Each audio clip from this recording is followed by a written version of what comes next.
Okay. First, wake up early.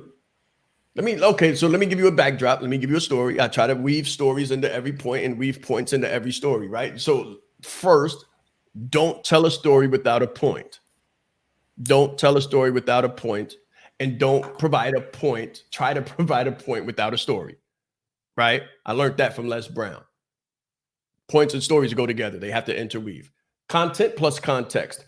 Okay, so I woke my children up at 5 o'clock in the morning, and they were young. My daughter was 5. I woke them up at 5 o'clock in the morning. They had to be in school at 8 o'clock. I woke them up at 5 o'clock, and the first thing they did was sit down and meditate in a circle. Meditation first. Then they would go wash up real quick, and we would hit the park. In the park, they would do pull-ups, push-ups, and dips.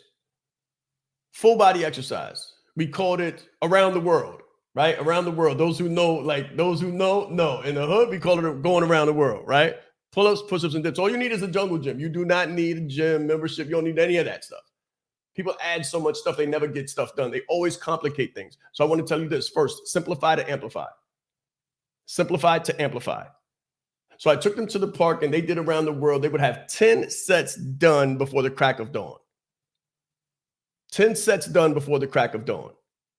And while we would be leaving, probably around 6:30 to 7, while people are going to get their coffees and their donuts and their butter rolls, we're walking past them going back home. They're sweating and they're drenched and they're in peak state. They're in peak state already.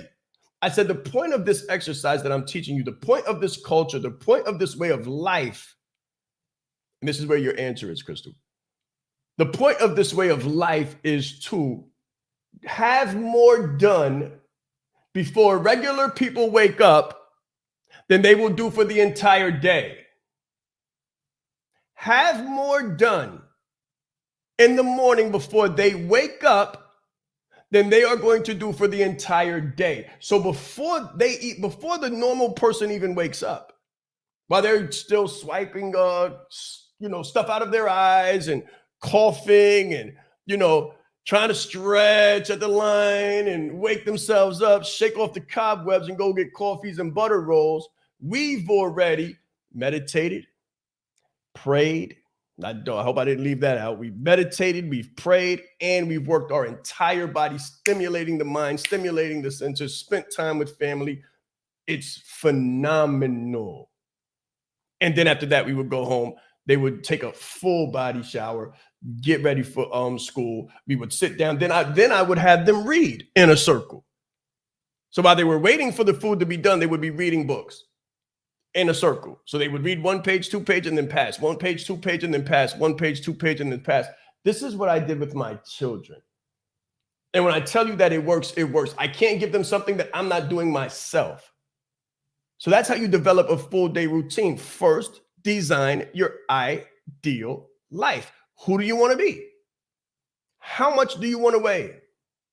How do you want to look? How do you want to feel? And then do you want to have a spiritual life? Do you want to have that relationship with your higher power?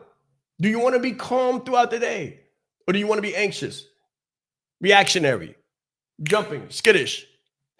Do you want to be able to concentrate, focus your energy? Do you want to feel strong and powerful? And if so, then incorporate those practices. Incorporate those practices.